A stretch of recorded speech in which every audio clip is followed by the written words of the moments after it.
fortunate that I'm not in that trauma anymore. When I speak about my experience, it doesn't feel that I'm still feeling the pain. No, I'm just focusing on my life. I always wanted to live a meaningful life, meaningful in a way. So at that time when I could see my perspectives were different, like my perspectives was how I can achieve more, and I was focusing on the letter grades A, B, and C, all those meant a lot to me. But now I'm focusing on real life, like how, yeah, education is really important. It's empowering, and that's why we need to get it. And otherwise, like we have no other alternative. We have to get education to put ourselves in that strong position. And I totally agree with Sadvinder. We don't have to try to become like men. We are already more sensitive. We are already more compassionate. We are already more more able to feel other people's pain, and that puts us in a totally different setting, a footing, and which is equally important to take our society forward. And without those things, like I don't think if our qualities, like the womanly qualities, that the so-called womanly qualities, if they are not valued enough, if we are not confident about our womanhood, if we don't celebrate our womanhood, then we won't be able to do anything for other people, not for ourselves as well. So I really believe that we need to focus on how we can celebrate our womanhood, and then not thinking about what are our challenges. We still haven't lost anything. We still have light. Like there is always light at the end of the tunnel. So I truly believe that we can make a huge difference, and society is progressing. Yeah, we just need to feel the pain of each other. Wherever you are, whoever you are, if you feel that pain that other people are going through, if you realize that, okay, if you try to put ourselves or yourselves like in their shoes and try to feel the pain, that's when we will be able to make our society forward, like get rid of all those injustices. And I truly believe that we need to celebrate our womanhood, and not, life teaches us how to, if I haven't become blind, I wouldn't know that I could live as a blind person. When I was a child, I never played the game which is called blindfolded. I was so scared of that emotion, and I was so scared, but I didn't know what is in my future. But now I have survived 2.5 years of my life. I lived 2.5 years of my life as a blind person. And I don't know if I'm going to die soon, but I'm hoping that I have to make a long journey ahead. And for living a meaningful life, I have to push myself to face all those challenges which are still there. And I have to accept the fact that there will be challenges, but there is always a way. And I truly believe that. So when we talk about women's rights, when we talk about our rights, first we need to be proud of ourselves. In spite of all these difficulties, in spite of all these hardships that I had to go through and I am going through as a girl, as a woman, I am still proud to be a woman, and I will be proud to be a woman. And I don't think but and I'm proud to have a daughter in that respect as well, because I know that the qualities that I have as a woman is transferred into her. And as I told that in many of my interviews, that I don't want my daughter to see me as a victim of violence, because all of us who have had the first-hand experience of violence, they are survivors. They're survivors. Not all of them are fortunate enough, like me, to have access to education, and who have received all this support and love from other people. Sometimes I think, is my challenge greater than those mothers who kill their newborn daughters just because of the fact that they're daughters? I don't think so. And live the rest of their lives with that guilt that they have killed their own daughters? No, I don't think my challenges are greater than those mothers.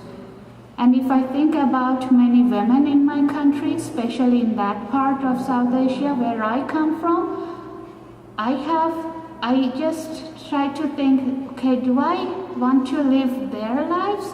No, of course not. Even if they can see, I don't want that life. I am so proud of my life, even if I can't see, because I have a very positive attitude, and I'm so blessed for that. And that is how we should take the challenges in our lives.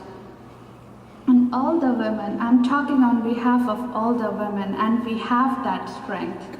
Only women have the strength of motherhood, and motherhood is the only thing that helped me gain that strength, so that I could move forward and then not look back and then think about what has happened to me. So this is how I see my life now. And I felt that I need to share my story, because I know there are lots and lots of women out there, no matter how successful they are in their careers, they are ashamed or scared to share their stories. And the fact being that society is still not supportive enough. If I was divorced without any disability or without anything like this, then everyone would think that I might have some problem, not my ex-husband. No one would think that he was abusive or he was doing that and then always abusing me and then hitting me. So they wouldn't care about that. It's always the wife's fault if they're divorced. So we need to, I think that's where we need to change our mindset.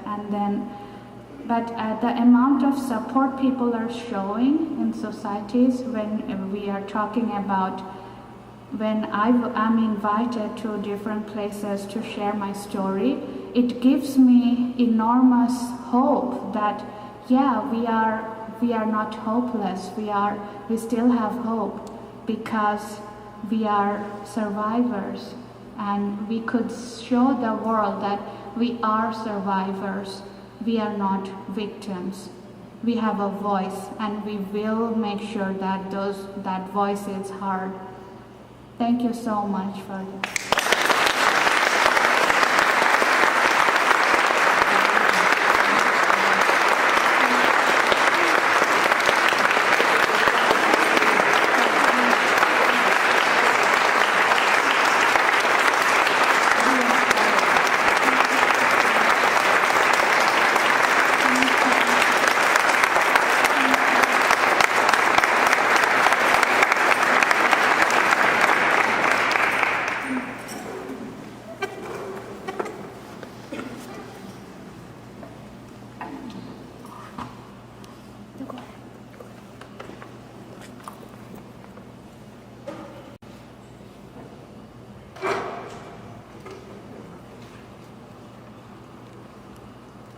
How beautifully she told us how she's making meaning out of her life and making a meaningful life.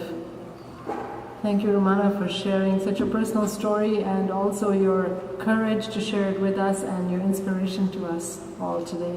Romana will come back on stage after Rick speaks, so you have an option to ask some questions of her, and we'll moderate that. Rick, not to put you on the spot, but I know you're a sensitive young man as well, so we're not saying that women don't have the corner on sensitivity, but we're so proud that you're in our community and you do the kind of work that you do, and that we have such confidence in our police force, and that we know that you are there to protect and serve all of us, our community, and especially those that are vulnerable. Please come and share some of your thoughts with us. Rick Lucy is the Deputy Chief of Abbotsford Police Department. Please join me in welcoming him.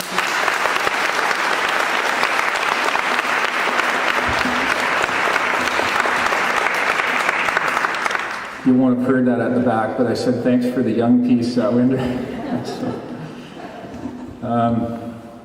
Boy, I'm pretty emotional right now, actually, so thanks, Romana.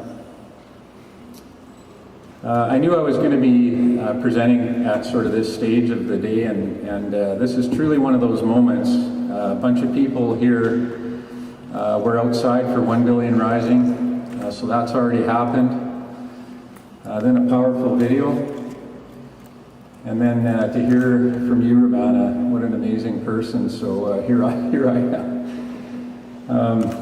I just have one thought, sort of in response to your comments, Romana. You were posing a sort of a question about yourself, and after listening to you and just hearing all that you had to say, I can tell from everything that I just learned that you have a long and important journey ahead of you.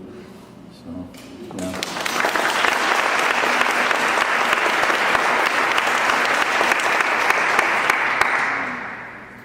So I bring greetings from the Abbotsford Police Department on International Women's Day. I congratulate everyone that's sharing such vital messages, that are taking such important actions. The Abbotsford Police Department, we stand in support of all women. We stand alongside all women. A couple of thoughts that I want to share, because I was asked to just kind of tie it into a little bit about what we're doing. And so one of the things that I brought along with me, and there's no way you'll be able to read this, but I'm going to tell you what I'm holding here. We try and be very focused as a police department. And what I'm holding here is just one page of paper. And this page is our 2014 Operational Strategic Plan. And what's significant about it that I want to share with you is that we, every year, identify what our top priorities are. We are so committed to what we know is our responsibility to make this community safe. And we want to focus in every year on what it is that's going to make that big difference. And so there's some obvious ones in there around certain crime types.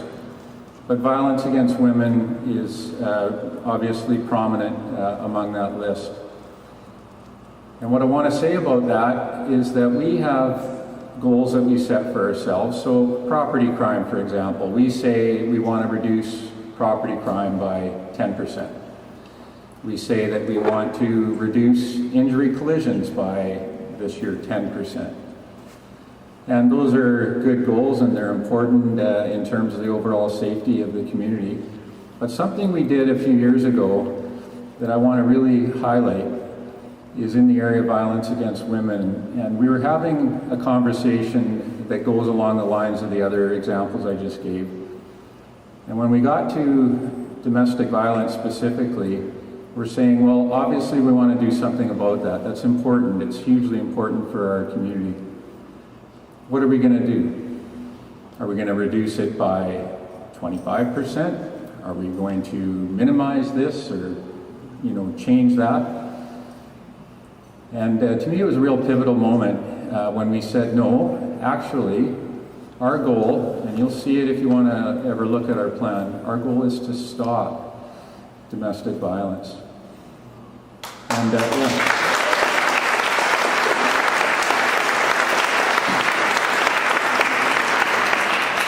And we were very serious about that. Like to many people, it might sound naive or foolish or unattainable. But what it did is it changes when I talk about being focused and making decisions, it changes the way you think about things. It changes the way you decide about what you're going to do. If you're going to reduce something, you can try a little bit of this and a little bit of that, and you might get a little bit of success. But when you say you're going to stop something, it changes everything that you're going to do. And I can tell you that from, we've, for a long, long time, as long as I can remember, we've obviously, well, maybe not obviously, but I can tell you we've treated domestic violence and violence against women very seriously. But saying we want to stop something is really shaping what we're doing. And it's not just the Abbotsford Police Department. We are committed to doing everything that we can do, to trying everything that we can think of, but not on our own, with our partners, and we have lots of partners, to achieve that goal. And we're serious about getting there. And so it's shaping everything. We have a domestic violence unit represented here. Kevin, Mandy, Sandy. Kevin, yeah?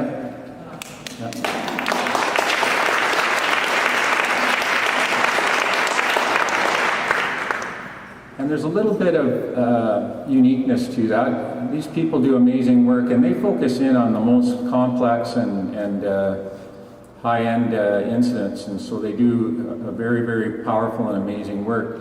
But we're partnered, Kevin's one of our detectives, but we're partnered with Sandy, who is a social worker. That's a partnership with Community Services.